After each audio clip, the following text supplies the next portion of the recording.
This is Tribhuvan Kumar Bharatiya, BSc in biotechnology, MSc zoology, BEd, MEd, biology teacher in Vivekananda Vidyalaya higher secondary school government of Assam, NET 3 time qualified, SET north east qualified, and more than 10 years of teaching experiences. 3 books on environmental education for Government of Assam and 12 research papers in international journals. This is my brief introduction. Detail में जानना है तो Google पे लिख देना है त्रिभुवन कुमार भारतीय, Google सब। करिकुलम डिजाइन, हम लोग करिकुलम क्या होता है, करिकुलम स्टडीज क्या होता है, करिकुलम कितने प्रकार का होता है, कौन कौन सा फैक्टर्स करिकुलम को अफेक्ट डालता है, ये सब चीज़ हम लोग ऑलरेडी लास्ट क्लास में डिस्कशन कर चुके हैं। Shyam Singh Yadav, Kumar Prabhakar, good evening. हम लोग ऑलरेडी लास्ट पार्ट मतलब यूनिट 5 पार्ट ए में हम लोग डिटेल में स्टडी किए हुए हैं। आज है बारी हम लोग का करिकुलम डिजाइंस का। इसमें अलग अलग मॉडल्स वगैरह है, अलग अलग डिजाइंस है जो कि हमारे एग्जाम में धड़ल्ले से क्वेश्चंस रहता है। तो पहला है curriculum design is a statement reflecting the relationship between the curricular components. अभी जो करिकुलम डिजाइंस है, करिकुलम डिजाइन एक प्रकार का स्टेटमेंट है जो कि करिकुलम का अलग अलग जो कंपोनेंट्स है, already we have studied this, जो करिकुलम का अलग अलग कंपोनेंट्स है उसके बीच में क्या रिलेशंस है, इसको बताता है करिकुलम डिजाइन कि किस प्रकार से वो आपस में अटैच्ड है, किस प्रकार से वो आपस में इंटीग्रेटेड है और किस प्रकार से ये काम करता है। ये सारा चीज करिकुलम डिजाइंस में होता है। Okay, curriculum design develop on the basis of certain dimensions like scope, integrations, sequences, continuity, articulation and balance, ये सभी के आधार पे करिकुलम डिजाइन डेवलप किया जाता है। फिर से मैं बता रहा हूँ क्या। Number 1 scope. फ्रेंड्स, ये मल्टीपल चॉइस क्वेश्चन में जो मल्टीपल टाइप होता है ना, A and B, B and C, C and D, A B C D, इस प्रकार का इसमें क्वेश्चन पूछा जाता है। आपको तो ये पता ही है, तो इसलिए अच्छे तरीके से याद रखना है। स्कोप मतलब इसका जो भी डिजाइन बनाया जाएगा उसका क्या क्या स्कोप है आपको ये देखा जाएगा। दूसरा नंबर इंटीग्रेशन, आपस में किस प्रकार से इंटीग्रेटेड है। सीक्वेंस साथ में देखा जाएगा। चौथा नंबर में कंटिन्यूटी और साथ में इसका आर्टिकुलेशन एंड बैलेंस, ये सब कुछ बैलेंस रूप से इसमें देखा जाता है। ये सब कुछ इसमें ध्यान रखा जाता है। ठीक है, शुभम धर एंड निकिता भोल, गुड इवनिंग। तो अब पहला जो हम देखें स्कोप, फर्स्ट पॉइंट, इसके बारे में जानते हैं क्या होता है scope. Scope of a curriculum designs determines the depth to which the subject matter has to be dealt with. क्या है स्कोप? ये हमें उसकी गहराई बताता है कि इन रियलिटी कितनी गहराई तक हमें किसी सब्जेक्ट मैटर को डिस्कस करना है प्रत्येक का करिकुलम का। ठीक है, अब अगर हम लोग क्लास 6-7 की करिकुलम डिजाइन कर रहे हैं तो उसकी एक अलग डेप्थ होगी, क्लास 11-12 का कर रहे हैं तो उसकी एक अलग डेप्थ होगी, सेम सब्जेक्ट। अगर हम लोग क्लास डिग्री बीएससी बीकॉम का कर रहे हैं तो उसका एक अलग डेप्थ होगा। तो ये हमें करिकुलम जो है इस हमें डेप्थ बताता है। क्या चीज? Type of learning activities to be provided and decisions about the arrangement of curricular components. अब यहां पर लर्निंग एक्टिविटीज किस प्रकार का होगा ये भी यहां पर डिसाइड होता है स्कोप के अंदर में।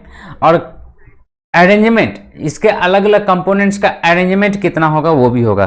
फ्रेंड्स, हम लोग का मल्टीपल चॉइस क्वेश्चन क्लास के एंड में होगा। ठीक है, जब क्लास खत्म होगा मतलब थ्योरी के बाद में हम लोग एमसीक्यू करेंगे, क्योंकि बहुत का अभी से सवाल आने लग गया सर एमसीक्यू क्वेश्चंस, तो एमसीक्यू करेंगे प्रीवियस ईयर क्वेश्चन का at the end of the theory portions. Okay, so थोड़ा सा वेट कीजिए। अब सेकेंड है integration. This refers to the horizontal relationship among various themes और topics in different subject area. अब अलग अलग सब्जेक्ट एरिया में जो अलग अलग थीम्स है, टाइटल्स है, टॉपिक्स है, उसका आपस में इंटीग्रेशंस। अब इंटीग्रेशंस इसलिए जरूरी है क्योंकि पार्टिकुलर क्लास के लिए, जैसे अगर फिजिक्स, केमिस्ट्री, बायो, मैथ है तो सबका यहाँ पर टॉपिक से लेन देन होगा, मतलब सबका आपस में रिलेशंस होगा, अलग अलग कोई भी एग्जिस्ट नहीं करता। Learning becomes meaningful when content from one field that is physics is inter related with content from another that is chemistry. मतलब अगर यहाँ पर कंटेंट फिजिक्स का केमिस्ट्री के साथ इंटीग्रेटेड, आपस में रिलेशन से रिलेटेड है, दैट इज इंटर रिलेटेड, तब यहाँ पर वो मीनिंगफुल होता है। तभी जाके यहाँ पर जो टीचिंग लर्निंग है वो मीनिंगफुल होगा, अदरवाइज ये फिजूल हो जाएगा, बेकार होगा। And the third point is a sequence. While arranging the components of curriculum, a vertical sequence should be followed. क्या देखे हम लोग, इसके पहले इंटीग्रेशंस में हॉरिजेंटल सीक्वेंस है, और ये जो सीक्वेंस देख रहे हैं वर्टिकल सीक्वेंस की फॉलो करना है, जैसे that is there should be a vertical relationship between the curricular elements so as to enable continuous learning.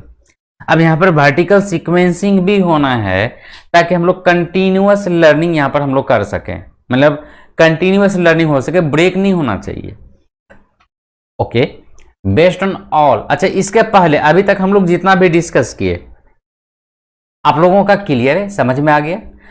अगर क्लियर है सभी का तो चैट बॉक्स में लिख दीजिए क्लियर, और अगर कहीं पर कंफ्यूजन है तो पूछिए क्वेश्चंस। अभी तक जहां तक डिस्कस किए ये पॉइंट नहीं, ये अभी डिस्कस करेंगे, इसके पहले तक में अगर क्लियर है तो चैट बॉक्स में लिख दीजिए clear. Pinki Saini clear, Prasanna clear, Shanti Nishad clear, Aninda Malik clear, okay, Aradhana Kumari clear है, रंजना सिन्हा क्लियर है, मीना यादव क्लियर है। Based on well accepted learning principles, Smith, Stanley and Shores in 1957 have given 4 bases for sequencing content. Based on well accepted learning principles, Smith, Stanley and Source given 4 bases for sequencing content. मतलब ये sequencing content का 4 main रूप से base दिया है अलग अलग प्रकार के प्रिंसिपल्स वेल एक्सेप्टेड लर्निंग के आधार पे। पहला नंबर है सिंपल टू कॉम्प्लेक्स लर्निंग। पहले क्या है, from teaching 2 digit addition to the teaching 5 digit addition. एक एग्जाम्पल से, मतलब स्टार्टिंग में हम लोग सिंपल चीज पढ़ाएंगे, बाद में हम उसको धीरे धीरे मूव करेंगे कॉम्प्लेक्स का। अगर हम लोग मैथ की बात करते हैं बचपन की, तो 2 डिजिट एडिशन से स्टार्ट करेंगे। पहले तो 1 डिजिट एडिशन करते हैं टेबल वगैरह में, है ना। उसके बाद 1 डिजिट एडिशन के बाद हम लोग 2 डिजिट, 3 डिजिट, 4 डिजिट, 5 डिजिट। एक बार नहीं कि डायरेक्ट हम लोग 4 डिजिट या 5 डिजिट का सिखाते हैं बच्चों को, definitely no, starting from the simple to the complex. Second part है पार्ट टू होल और प्री रिक्विजिट लर्निंग। अब यहां पर क्या है, पार्ट टू होल की, मतलब अधूरे अधूरे से हम लोग फुल की तरफ मूव करते हैं। जैसे कि हमारा अगर हम लोग डाइजेस्टिव सिस्टम की बात करते हैं तो एक साथ में हम लोग ह्यूमन बॉडी का इंटायर ह्यूमन बॉडी को नहीं सिखलाते हैं, पहले पार्ट सिखलाते हैं। जैसे पहले हम लोग माउथ बताते हैं, माउथ में भी टंग, टीथ एक्सेट्रा एक्सेट्रा, फिर हम लोग स्टोमक बताते हैं, है ना। स्टोमक के बाद स्मॉल इंटेस्टाइन बताते हैं, फिर लार्ज इंटेस्टाइन बताते हैं, एंड सो उसके बाद सबको कंबाइन करके हम लोग ह्यूमन बॉडी बताते हैं। एक साथ में ह्यूमन बॉडी नहीं बताते या ह्यूमन डाइजेस्टिव सिस्टम नहीं बताते, ठीक है। थर्ड पॉइंट है होल टू पार्ट। कई सारा चीज हमें ऐसा भी होता है कि संपूर्ण से पार्ट की ओर मूव करते हैं। जैसे teaching the concept of animal, तो हम लोग बचपन में बच्चों को, मतलब एक ही चीज है, यहां पर अगर बॉडी की बात बता रहे हैं तो part to whole, part to whole. दूसरा बहुत सारा चीज ऐसा भी है जो कि होल टू पार्ट हम लोग सिखाते हैं। जैसे कि अगर हम लोग अपने बच्चों को जानवरों के बारे में बताते हैं तो डायरेक्ट हम नहीं सिखाते कि ये कुत्ता है, ये बिल्ली है, ये गधा है, ये घोड़ा है, ये लायगन है, ये टाइगर है, ऐसे नहीं बताते। पहले हम उन्हें बताते हैं एनिमल्स, एनिमल्स के बाद हम लोग उन्हें बताते हैं कि 10 जानवर का नाम याद करो, है ना। मतलब उसके बाद पहले तो सब जितना भी 4 फुटेड है सबको एनिमल्स बता देते हैं, उसके बाद हम लोग जाते हैं एक पार्टिकुलर पे, बोले तो होल टू पार्ट। वैसे बर्ड्स की भी केस है, तो पहले हम लोग बर्ड्स बताते हैं, बाद में हम बताते हैं ये मैना बर्ड्स है, ये पिकॉक बर्ड्स है, ये पैरट बर्ड्स है, ये पिजन बर्ड्स है, etcetera etcetera. And fourth one is chronological learning.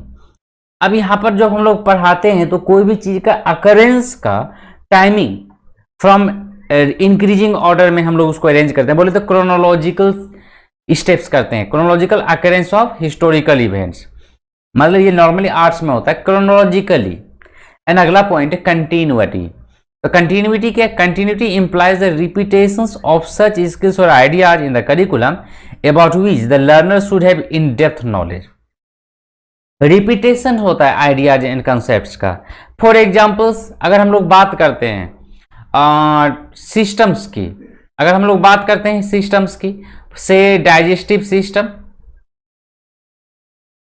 Digestive systems की बात करते हैं तो क्या है, क्लास 9 में भी है ये डाइजेस्टिव सिस्टम, ओके।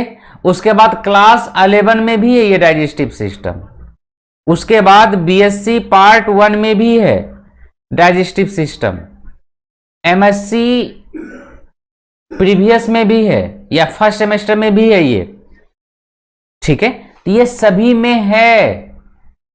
क्यों बार बार रिपीट हो रहा है कॉन्सेप्ट को? अगर पढ़ाना ही था तो क्लास 9 में पूरा का पूरा पढ़ा देते। क्या जरूरी है बार बार घिसने की? 9 में भी है, 11 में भी है, डिग्री पार्ट 1 में भी है, मास्टर साइंस मास्टर पार्ट 1 में भी है। ऐसा क्यों? Because we needs in depth knowledge, इसीलिए कंटिन्यूटी जरूरी है। जिसमें क्लास 9 में था थोड़ा सा था, उससे ज्यादा डिटेल में आया क्लास 11 में, उससे भी ज्यादा डिटेल आया डिग्री में, उससे भी ज्यादा डिटेल में आया मास्टर में, और इसी प्रकार से ये चलता है। Now coming to the articulation and balances. Articulation refers to interrelatedness of concept of a curriculum. अब आर्टिकुलेशन मतलब इंटर रिलेटेडनेस, फिजिक्स का केमिस्ट्री के साथ, केमिस्ट्री का बायोलॉजी के साथ होता है डेफिनेटली। जो भी साइंस से रिलेटेड है आपको पता होगा, सोशल साइंस में भी इस प्रकार से आर्टिकुलेशन एंड बैलेंस होता है। सिर्फ साइंस में नहीं, मैं थोड़ा सा साइंस बैकग्राउंड से हूं, इसीलिए मेरे में ज्यादा आपको साइंस की एग्जाम्पल मिलेगा, लेकिन आर्ट्स में भी ऐसे ही होता है। मैं एक एग्जाम्पल बताता हूं। अच्छा, आप लोगों में से पॉलिटिकल साइंस से कौन कौन है? थोड़ा बोलिए तो, चैट बॉक्स में लिखिए मी। पॉलिटिकल साइंस वाले, पॉलिटिकल साइंस वाले फास्ट फास्ट। बहुत लोग पैसिव लिसनर है, मोबाइल चला के आज सामने में रख दिए, पढ़िए न रहे हैं। थोड़ा उंगली भी चला लीजिए, लिख दीजिए मी, ज्यादा बड़ा बात नहीं पूछे हैं ना। नहीं है कोई अभी प्रेजेंट नहीं है? अच्छा, आराधना कुमारी है, पॉलिटिकल साइंस है, ओके। और पिंकी सैनी भी। इकोनॉमिक्स से कौन कौन है? इकोनॉमिक्स से दो है, आराधना और पिंकी है पॉलिटिकल साइंस से। इकोनॉमिक्स वाले लिखिए, कंफ्यूजन ना हो इसीलिए लिख दीजिए इको। जो इकोनॉमिक्स वाले हैं चैट बॉक्स में लिखिए इको फास्ट। ये इंसेक्ट्स मेरा जान ले लेगा। है कोई इकोनॉमिक्स वाले? कोई नहीं है?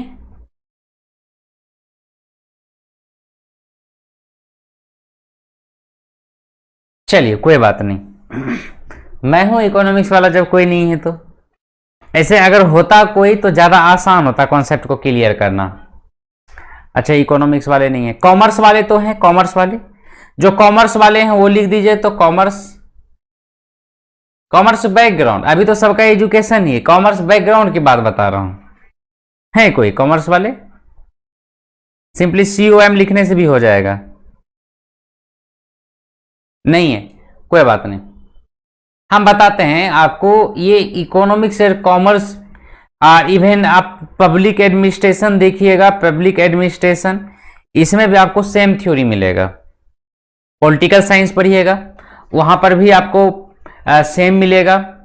इल्टन मायो, नाम सुने होंगे मायो का, तो पब्लिक एडमिनिस्ट्रेशन में भी आपको मायो का थ्योरी मिलेगा, ठीक है। और आपको पब्लिक एडमिनिस्ट्रेशन, पॉलिटिकल साइंस और इकोनॉमिक्स तीनों में मिलेगा। तीनों में, political science, economics and public administration, तीनों में आपको हमारे विष्णुगुप्त चाणक्य, चाणक्य का चर्चा मिलेगा। Sunil Hansa good evening. तो चाणक्य का सभी में चर्चा मिलेगा, क्योंकि सभी आपस में इंटर रिलेटेड है। तो जैसे कि आपको चाणक्य का सभी मिलेगा, वैसे आपको इल्टन मायो भी मिलेगा, वैसे ही आपको हर जगह ब्यूरोक्रेट्स थ्योरी को देखिएगा। तो ये क्या है हमारा आर्टिकुलेशन एंड बैलेंस। आर्ट्स में भी है, साइंस में भी है, सोशल में भी है, सभी चीज में, इवन लिटरेचर में भी होता है। तो लिटरेचर का आइडिया मुझे उतना नहीं है, क्योंकि लिटरेचर में उतना अच्छा मैं कभी नहीं रहा, ठीक है। हिंदी और इंग्लिश दोनों मेरा बहुत खराब है, तो इसीलिए आगे हम लिटरेचर लेके आगे नहीं बढ़े, किसी तरीके से पास किए हैं घिस तीर करके, बस यही समझ जाइए। हिंदी और इंग्लिश लिटरेचर में, ऐसे हिंदी उतना भी भद्दा नहीं है मेरा, बट एग्जाम देना अलग पास बात है, ओके। और पढ़ना जानना अलग बात है। वैसे इंग्लिश का भी हाल है, इतना उतना भी ज़्यादा खराब मेरा इंग्लिश नहीं है, लेकिन एग्जाम अलग बात है और जानना अलग बात है। Okay, let us move. The relations can be either vertical और हॉरिजेंटल। कोई भी चीज के बीच में अगर रिलेशंस हो तो वर्टिकल भी हो सकता है, हॉरिजेंटल भी हो सकता है। अब इसका ये मतलब नहीं कि सिर्फ एक ही प्रकार का रिलेशंस होगा।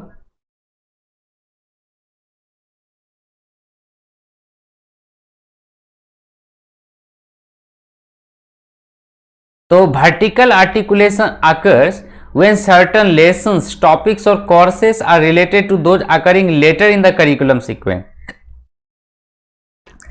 अगर बाद में मिलता है, जैसे कि आप चैप्टर 1 में आपको कोई चीज का कॉन्सेप्ट मिला है, बाद में जाके चैप्टर नंबर 10 में कॉन्सेप्ट मिलेगा। चलिए हम लोग अपना करिकुलम से देखते हैं। Okay, philosophy of education, psychology of, चलिए सिंपल, फिलॉसफी ऑफ एजुकेशन, ये तो आप पढ़े हैं। हम लोग का क्या एजुकेशनल स्टडीज, ये यूनिट 1 का पार्ट है, ठीक है ना। अब जानते हैं, आप 5वां नंबर चैप्टर में हम लोग जब पढ़ने लगे थे करिकुलम, मतलब अभी जो चैप्टर चल रहा है, यहां पर भी आपको फिलॉसफी ऑफ एजुकेशन है, यहां पर भी फिलॉसफी ऑफ एजुकेशन है। तो concept of chapter number 1 is interrelated to the concept of chapter number 5 and this type of interrelation is known as vertical relations. वही अगर दो अलग अलग सब्जेक्ट्स की बात करते हैं, ठीक है, वही अगर दो अलग अलग सब्जेक्ट्स की बात करते हैं, जैसे कि atomic structure is a part of chemistry. At the same time, atomic structure is a part of modern physics. जो साइंस बैकग्राउंड के होंगे, 11th-12th में साइंस पढ़े होंगे, उनको आइडिया होगा। एटॉमिक स्ट्रक्चर आपको केमिस्ट्री में भी है, एटॉमिक स्ट्रक्चर आपको फिजिक्स में भी है, मॉडर्न फिजिक्स में। Same class. This type of interrelation is known as horizontal relations. Biochemistry या बायोमोलिक्यूल्स की हम लोग बात करते हैं। बायोमोलिक्यूल्स में आपको डीएनए, आरएनए, ये सब आता है, कार्बोहाइड्रेट, प्रोटीन्स एक्सेट्रा एक्सेट्रा। आपको सेम बायोमोलिक्यूल्स केमिस्ट्री, ये है बायो का पार्ट, नाम से ही लग रहा है। आपको सेम टॉपिक्स आपको केमिस्ट्री में भी मिल जाएगा सेम क्लास में। Then this type of relationship, interrelation is known as horizontal relation. I hope आप सभी का कॉन्सेप्ट क्लियर हो गया होगा। अगर सभी का कॉन्सेप्ट क्लियर है तो चैट बॉक्स में लिख दीजिए क्लियर, और अगर किसी को कुछ कंफ्यूजन है तो आप पूछ दीजिए, मैं बताने की कोशिश करूंगा। Fast friends, Pinky Saini clear है, और सभी कोई अगर कुछ कंफ्यूजन है तो पूछ सकते हैं, बिकॉज कंफ्यूजन नहीं रहना चाहिए। कंफ्यूजन अगर रह गया तो बड़ा दर्ददायक होगा, कष्टदायक होगा। यही कंफ्यूजन के कारण आपको पता होगा ना, बड़े बड़े रिलेशनशिप भी टूट जाता है कंफ्यूजन के कारण, भयानक भयानक युद्ध हो जाता है। महाभारत का युद्ध हो, रामायण की युद्ध हो,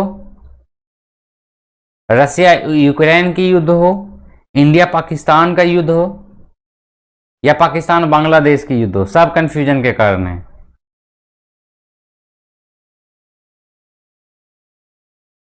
सर सेकेंड मॉक टेस्ट में first paper 58 out of 100, second paper में 190 आउट ऑफ 200। मीना यादव जी, आपका सेकेंड पेपर तो एक्सलेंट है, और फर्स्ट पेपर में थोड़ा और मेहनत की जरूरत है। ऐसे मेहनत अभी ये तो सिर्फ पहला सेकेंड यूनिट टेस्ट है, बस इस टेस्ट के लिए आपका सफिशियंट है, लेकिन आपको इंप्रूवमेंट की जरूरत है। तो आप लगातार लगे रहिए, दोनों में 100 आउट ऑफ 100 आपकी टारगेट होना चाहिए, ठीक है जी। ऐसे 190 कम नहीं है, फिर भी 100 आउट ऑफ 100 मतलब 200 के आसपास जाइए, ठीक है। और भी इंप्रूवमेंट कीजिए। मीना यादव, दीक्षा यादव, गुड इवनिंग। चलिए तो हम लोग आगे बढ़ते हैं। हॉरिजेंटल आर्टिकुलेशन भी आपको समझ में आ गया। नेक्स्ट क्लास में हम लोग देखेंगे मॉडल्स ऑफ करिकुलम डिजाइंस, अलग अलग मॉडल जैसे CIPP मॉडल एक्सेट्रा एक्सेट्रा हम लोग देखेंगे नेक्स्ट क्लास में। जाने के लिए सोचने लग गए क्या? सोचना नहीं है, आपको बताया है ना, MCQ हम लोग डिस्कशन करेंगे, तो क्लास खत्म नहीं हुआ, ये थ्योरी पोर्शन खत्म हुआ है। So just wait for 1 minute.